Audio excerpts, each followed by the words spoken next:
welcome to my channel, or welcome back, loyal viewers.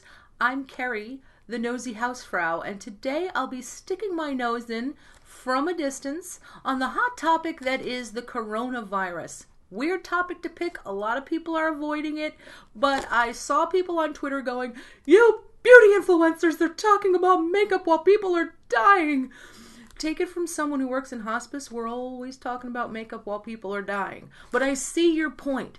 And so we're going to address this head on. There's no need to avoid the coughing elephant in the room. So we are back filming in the guest room, aka quarantine. So first, a couple of things. Remember when I had that face mask that said, "I'm sorry about my face"? I just want to apologize for my face. It's puffier than usual. My eyes were so swollen, I really took extra time trying to camouflage the puffiness. I should have probably put ice packs on them, but ain't no one got time for that. Sometimes I actually take aloe sticks and I freeze them and I'll put those on my face because I have a lot of aloe plants, but I'm using that to make my own hand sanitizer. Very topical. And so what happened was somebody sent me an email and it was a very sad story, and my empathy cup runneth over. And I cried like I haven't cried since Brian's song. Remember that stuff, in Terms of Endearment and the movie The Lover, which always makes me cry. Buckets. Anyway, I guess I was due for a good cry because I was just like, I just felt so bad. And this person is really positive and really happy, but it was just time to tell me about this tragedy that had taken place. And maybe their positivity added to my empathy. I don't know, but it just, I felt for them. So I'm going to start crying again. I cry at friggin' Mr. Clean commercials anymore. So I tried to camouflage my puffy eyes as best as I could with Jeffree Star Bloodlust. That is what I'm wearing. The lips are Underground. Is it Underground? It's London Fog. Thank goodness I checked. From Gerard Cosmetics, who I think has the best lippies. And that's the first time I got to play with this palette, and I really love the colors a lot. And I did go do an unboxing on my Patreon, but I'm probably going to do more looks on there as well. So at the time that I'm doing this video, I am 70 subscribers away from 10,000 on YouTube, and that was, some of you know, my ultimate goal. I never thought that would happen in my lifetime, but it looks like now it is, and I'm so grateful every time you people come back. And that was part of what made me cry in that email, was somebody telling me that I made them laugh on crummy days. That's the best reason I can think of to do this. So I've been thinking about this 10K giveaway for a while, because it is polite to do a big giveaway on these milestones. And although I don't do official giveaways on this channel any longer, I do pick people at random to send things to. But this will be more official. It will have the video with the rules and all of the information, and then the comments below will be where I randomly generate a winner from. And it will be international. I've added to this package as I've gone along, and you know, it's changed a little and there's going to be new things in it, but who's going to be the lucky so-and-so to get the mega rolls for my 10K giveaway? Just a little pandemic humor. I can make fun of my own mortality. I'm in the high-risk group. That levels the playing field. But actually, I have a piece of advice for people who are sending me DMs and you are about to start a vlog. You're standing on the precipice and about to take the plunge. I have a great piece of advice. Listen to your auntie housefrau. Always vlog to your best audience. The people who see the best in you. The ones who come back because they're having a crap day and they want to laugh. Or they just like you. Or your voice. I've been told sometimes my voice can stop a panic attack. Those people are the ones who matter. I'm sure I've been guilty in the past, as many vloggers are, of spending too much time on disclaimers, trying to preemptively take the wind out of the sails of your haters' arguments. The hate comes no matter what, but it's like 2%, and it doesn't matter. So I am going to be me and be the best version of myself that I can be. But I'm going to not over-explain myself. As you know, a lot of you, my favorite phrase is, never explain. Your friends don't need you to, and your enemies won't believe you anyway. I hope somebody needed to hear that. But you guys, the ones who are my friends, you're the ones who make this worth it. As of this morning, there is one case reported in my area of a 70-year-old who was tested positive locally, but it needs to go through the CDC to be official. But they do believe he has it. He was traveling overseas, and they've assured everyone he's had limited contact with people. But here's the thing. Typically when people travel, very often they use ride shares. They get Uber, they get Lyft, and I'll let you imagine how fast that could spread if somebody got exposed and infected. It's not really news, is it? I think a lot of us know it's at our door because there hasn't been a lot of local testing, so it's here. It's among us.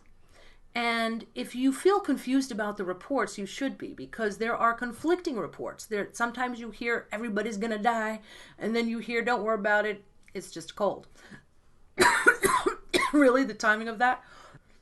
Okay, that was just something going down the wrong pipe. No reason to be concerned. But if you talk to my brother Phil, and he tells you I have coronavirus, that is not a thing, okay? He's been telling me since I was 5 years old that I was going to die of Berry disease. That guy's a bastard. Here are some facts people may or may not know about corona.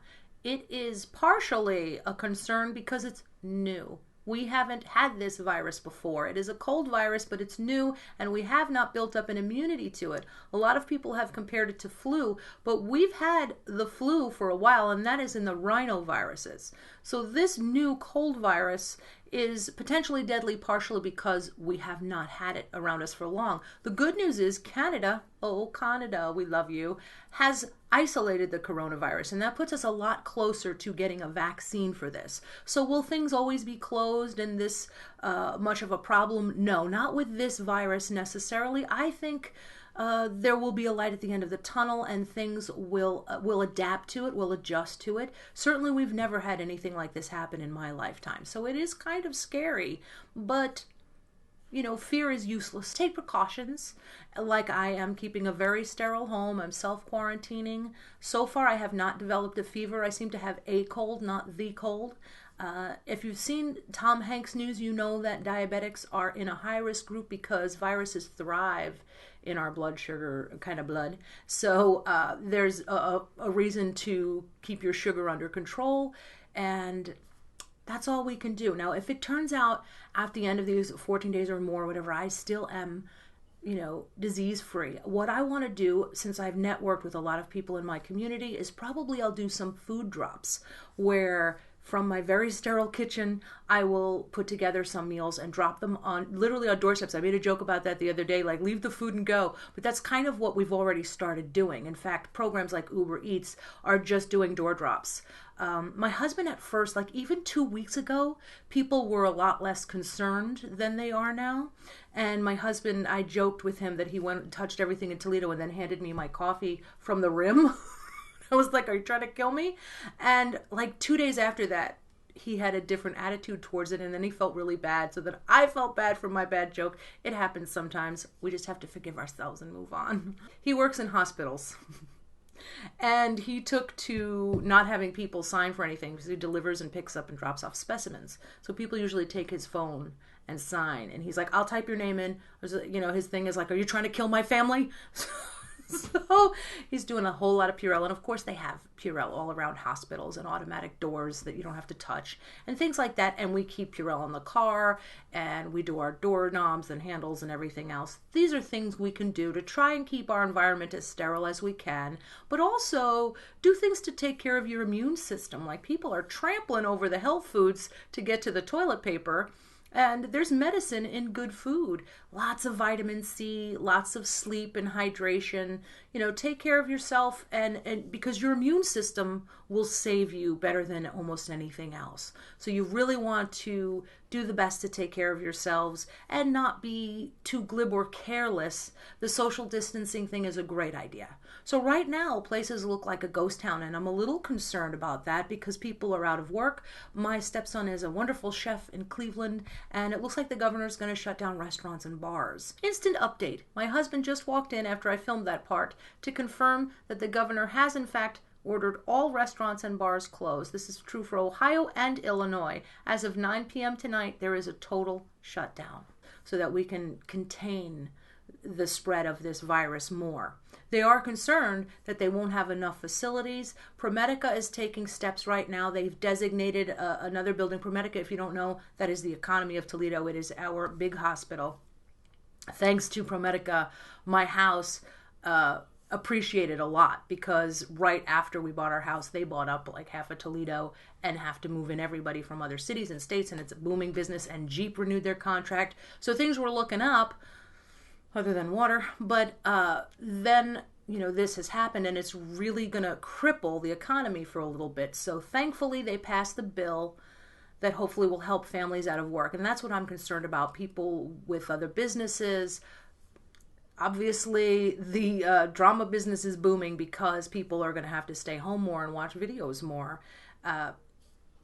I'm not happy about that. I'd rather take the hit and have everybody healthy. If there's any good news in all of this mess, it's that children are not as susceptible. In fact, they could have it and not even know because their symptoms are so mild. Right now, they're saying, with all of the schools closed, even if the weather's nice, don't let the kids outside if they even have a runny nose, because they could have it and not know. And in fact, I would normally hear some children playing on a day like this, but it's eerily quiet out there. It's a bit of a ghost town, and it's going to get more so. I'm grateful for social media, so we can all keep in contact. I'm going to link below some of the links that I have if you happen to be in the Toledo area.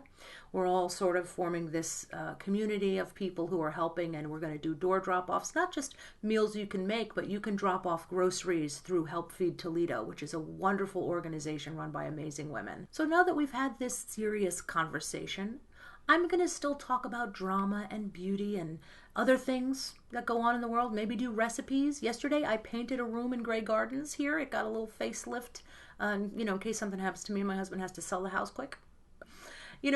Life goes on, and now more than ever, we need to talk about things like, what's Jaclyn Hill doing? Because I think she's back in hiding, last I heard. And that's the stuff we need to know about. That's the important stuff. If you've listened this far, I so appreciate you. Keep me atop of your health, and I'll keep you on top of mine. I will be coming at you again from quarantine later today, because I'm going to take a break, have dinner with my guys, and get right back into another video. So I really do appreciate all of you. It's possible I will go live. I've been requested on Twitter by XDeVita to have an impromptu pajama party live to celebrate 10K. And I don't want to count my subs before they hatch, but you're all good eggs. And I will see you soon. Until next time, Hausfrau out.